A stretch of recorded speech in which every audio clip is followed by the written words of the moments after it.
Thank you for being here and powering through this afternoon, because I know it's been an absolutely really busy couple of days.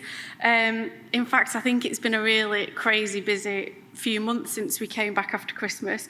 And so I think today I just wanted to kind of update everybody a little bit about what LCRIG have been up to and what our plans are for the future. Everybody recognises LCRIG as an organisation that delivers really amazing events like this one, but actually we do a whole lot more than that, and there is a lot more that we deliver to support the sector and to support our members, and so I just wanted to touch on a few of those things today. Here we go. So before we get into the detail, one thing that I really wanted to share before we get started was a membership milestone that we achieved when we came back after Christmas. So we now have every English local highways authority in LCRIG membership, and we're growing our membership across Wales and across Scotland too. So we now have over 400 members. That includes local authorities, academia, associations, supply chain organisations ranging from your one-man band innovators right the way through to tier one contractors and global organisations. So how have we been supporting our members? Well, I think in the last few months we've done more engagement than we have ever done before. We have been kept seriously busy since Christmas. The first thing, there are a few kind of initiatives listed on the slide there that you can see that we've been involved with, and I'll just kind of pick through some of those. So first of all, RAG ratings and transparency reports. I mean, where do we start with them? Lots of people, I imagine, in the room are acutely aware of the transparency reports and the RAG ratings, but for those of you who haven't been close to this, what happened was local authorities were required by Department for Transport to submit a transparency report, which include data all around the network and practices within the local authority. They also shared those on the websites. Now, there's been a whole lot of controversy and debate about these reports, and particularly around how that data was captured, how comparable the data was, how measurable the data was, and really about whether local authorities were being rated on a kind of level playing field. So when those ratings were published in the national press, as you can imagine, that caused tons of headaches and probably a load of sleepless nights too. But because LCRIG is set up to support the sector, DFT reached out to us to see if we could arrange to get all local authorities on a call. So within 24 hours, we had contacted every single authority, invited them to the call, and we had over 140 authorities represented on that first call. So since then, we've set up the Transparency Reporting Collaboration Group. That's made up of a range of different authorities from across the country, from across the red, amber and green ratings. And that group meets every 2 weeks with DFT to look at how the next round of transparency reporting can be improved. But most importantly, to ensure that local authorities have a voice in how that reporting evolves. So the focus for that group has been on how we can make sure the questions are measurable, comparable, and designed in a way that really support best practice outcomes for local authorities. For us at LCRIG, it has been a really, really interesting and important piece of work. And I think even though there's been quite a lot of controversy around this, actually one of the really, really positive takeaways from that is that there is actually gold dust in that information in terms of network information, in terms of understanding the sector, and actually now it's just about how do we get those questions right for the next round of reporting. From an LCRIG perspective, when those questions are released for this year, we'll be looking at how we can continue to support everybody in terms of completing those reports. Moving on from that, alongside the transparency reporting, DFT have also been reviewing the questions that are linked to the incentive fund. And again, we were able to bring together a group of local authorities so that we could test DFT's thinking around these questions. And with that fund being worth over 500 million to local authorities, the focus has been on coming up with something that's actually useful, but it's also fair and achievable so that all authorities have an opportunity to access that funding. Moving on to CVS, I think everybody's seen and heard pretty much everything about CVS over the last 2 days, but we've been doing a lot of work over the last kind of 6 months in supporting that project. We've really enjoyed working with the WSP team. They've been leading on everything technical, and we've been then leading on everything on the engagement side. So, as you heard yesterday, we've held 3 regional workshops in Manchester, London and Newcastle. We had 37 different authorities at those workshops. And then we also held a webinar with supply chain where we had 55 supply chain organisations in attendance. And all that feedback and consultation has really helped kind of shape the next steps and what kind of happens with that project. There is absolutely tons more to come, and you've heard about all of that over the last 2 days, including around the development of manual for smart streets. So please do keep an eye out for updates from us over the next few months. Then in terms of the structures survey, Suzanne's been reaching out to all authorities to make them aware of the £1 billion structures fund and the survey that DFT had asked local authorities to design and deliver the fund. So we're really just kind of engaging with everybody, trying to make everybody aware of all of those different opportunities out there and trying to get as many people involved in kind of supporting these as possible. Then with the alarm survey, as we always do, we support this. You'll have probably seen yesterday the official release and that the reporting backlog has now increased to 18.6 billion.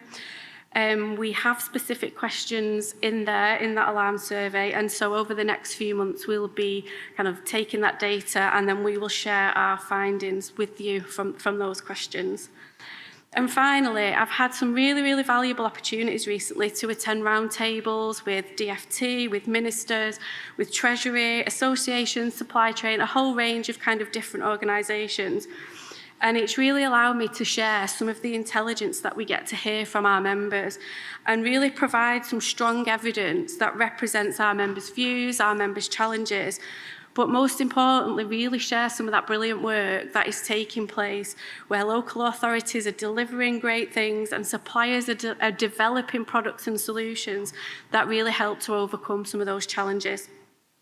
So if you want any more information about all of those kind of things that we've been supporting, please feel free to reach out to me or any member of the LCRIG team, and we can kind of provide more information on those. So in terms of what we do at LCRIG, member engagement and collaboration and just sharing information is at the heart of everything we do. We do it from the point of view of keeping our members up to date with what we're doing and what we're finding in the sector, but also more importantly, taking that opportunity to listen and to learn from our members. You can see kind of some of the ways on the slide here that we keep those feedback loops going. We have 7 regional working groups alongside the Infrastructure Innovation Board. We have the AI task group, the apprenticeship task group, and as I've already mentioned, the new kind of group for this year, the Transparency Reporting Collaboration Group. We also kind of keep our engagement going through member drop-ins. We have quarterly member drop-ins. We held the local authority drop-in last week, and the supply chain drop-in is on the 27th of March. So if you haven't registered for that yet, please do get your registration in. It's a great way to stay in touch and kind of keep updated with what's going on. If you're a local authority and would like to take part in any of the working groups, there's a QR code on the slide there that will take you through to a form where you can register for a working group, or you can register to keep updated from the transparency group that we have. And for suppliers, there are also opportunities across the year to present to those working groups. So Keeley looks after those. If anybody's interested in finding out about that opportunity, please do reach out to Keeley. And finally, another great way to share learning is through our LCRIG hosted webinars. So if you're a supplier and would like to host a webinar, or if you're a local authority and you've got an idea for something that would really support learning across the sector, please just get in touch, speak to Keeley or speak to Kira, who looks after all our webinars, and they can help with more information. So we also recognise that actually sometimes you don't want to have to wait for a webinar, or you don't want to have to wait for one of these events to kind of find out what's happening or get hold of more information. So one of the big things that we're developing for this year is the Knowledge and Innovation Network. So this is a network that we're putting together that's designed to bring people together, connect ideas, and share the common challenges that authorities are facing. For local authorities, we want to create a problem-solving community. We want to provide a space for local authorities to find trusted information that helps overcome barriers and support the adoption of innovation.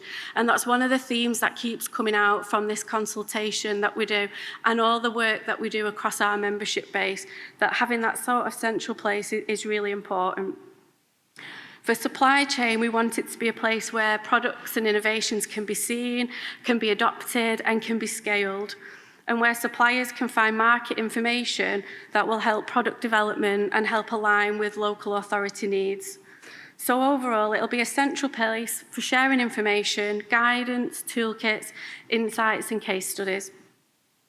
Now, the Knowledge and Innovation Network is going to be an ongoing thing. It's going to grow over the year and content will continue to grow over time. But we do have support that's live now already for local authorities. So at the moment, you can go to the website, you can raise questions that you would like us to share, like us to kind of get feedback from other local authorities. We can help gather information about how authorities are dealing with specific issues, and we can really help support that kind of peer-to-peer learning. Some of the topics that we've had come through already include ash dieback, winter maintenance, flooding, skid-resistant strategy, emergency services, and that's just a few of them. We can literally kind of, any question you have, just feel free, log on to the website and ask away. Our resources library is live now too. Again, that's going to continue to grow. And at the moment, you can find things like AI mini guides, access to webinars, our innovation report. But we've got big plans to grow that now over the next 12 months. And I'm really excited because we've got, you'll see on the slide there, coming very soon, we have Kim Harper from Central Beds. She's going to be joining the LCRIG team. And Kim joining us can't come soon enough. She joins us next month, and one of Kim's key roles is the development of this Knowledge and Innovation Network. So you'll start to see lots more happening with this when Kim joins us at the end of April. One of the things that we'll be looking at and kind of hoping to bring out by May is an area for corporate members. It's going to be kind of an additional benefit for corporate members. It's going to offer valuable market intelligence, as well as a way to kind of find out information on local authority priorities, local authority challenges, and their needs. And then in July, following the Innovation and Learning Festival, we'll be launching the Innovation Network. This is going to be kind of a gateway to innovation, helping suppliers and authorities navigate that innovation journey. So we're going to bring together expert guidance, practical toolkits, and make that a place where you can really kind of discover innovative products and solutions from across the sector. And again, we'll be working with everybody in our membership base to make sure that as we develop this is something that's really valuable, not only to our members, but across the sector. So we've got a really busy year planned. We've got lots of things happening, and all of that is kind of alongside the sort of business as usual stuff that we do too. So one of those things that we're really passionate about and really keen that we can keep supporting is skills. Across this year, we want to continue our investment in people and to continue supporting apprentices across the sector. So thanks to Keely's hard work, this is kind of Keely's area now. She absolutely loves the skills element. We're now supporting 3 regional hubs for apprenticeship skills. So we have Salford College in the northwest, we have Askham Bryan across Yorkshire and Humber, and then we have Hartlepool College and Seymour Skills in the northeast. Salford College are on their 3rd cohort of students now, and they have a 100% pass rate, and it's just been brilliant and a real kind of asset to Salford So if anybody would like any information on how to get involved with that, or has any apprentices that they're wanting to put through any courses, please do reach out to Keely. And if anybody's got ideas for more of these hubs that we can support, this is kind of, Keely loves this area, and we really do want to support and continue supporting apprentices. We've also continued our support for apprentices through the Apprenticeship Task Group. And again, at the Innovation and Learning Festival this year, we'll be offering fully funded places for both public sector and private sector apprentices. So please do encourage them to come along. It's really good for them to be able to come out, see what's happening and engage with the sector. And whilst we are at the festival, we host the DFT, this is a right mouthful, DFT Special Recognition Apprentice Awards. The deadline for nominations for that is the 27th of March, so please do get your entries in and nominate your apprentices and really recognise that brilliant work that apprentices are doing across our sector. So talking of the Innovation and Learning Festival, it's going to take place again this year in Stoneleigh. It's the 24th and 25th of June. We're expecting around 800 attendees from across the sector, and as always, we'll have that kind of balanced mix of 50% public sector and 50% private sector delegates. This year, it is definitely going to be an event not to be missed. We've got over 30 CPD technical training sessions planned, and they're over a huge range of topics. We've also got live demonstrations covering highways maintenance and also technology solutions. We've got the usual indoor and outdoor exhibitions. We have the startup zone, and we've also got some really exciting developments to come. So please do register for the festival if you haven't already. And then again, of course, later this year, we'll have our Strictly Highways event. So that's going to be 2 days of learning. All of it is CPD accredited, alongside the usual exhibition and the networking sessions. We're expecting about 600 delegates again this year, and we're going to have some interesting changes to the agenda, as well as we are going to make some changes to the process for applying to speak at Strictly.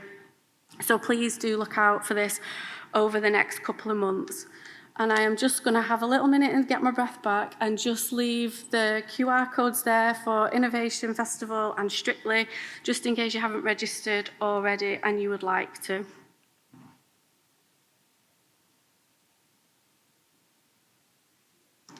So finally, this is my last slide, but I just couldn't finish without mentioning the ITS European Congress in Istanbul.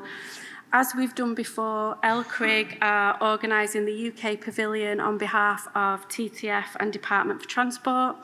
We do have one slot available for a UK SME to join us, so if that's of interest to anybody, please just reach out and get in touch.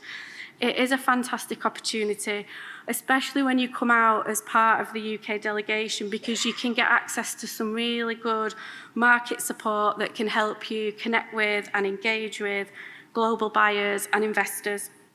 And you also get access to kind of exclusive receptions and events across the 3 days that we put on as part of the UK delegation, so that we can do as much as we can to showcase innovation in UK transport technology. So again, if you are interested in that, please just make contact with a member of the LCRIG team. So I feel like I've thrown absolutely everything at you there, probably the kitchen sink, everything, but I could have shared even more than that. There is absolutely so much going on with LCRIG at the minute, so much that we're doing to support the sector. And I just hope that this really quick run through gives you a sense of how much our team of 9 women is doing to facilitate bringing the sector together. Everything that we do is to give back, is for the greater good of the sector, and is to support you as individuals and also your organisations as members. So that's it from me, and thank you, everybody.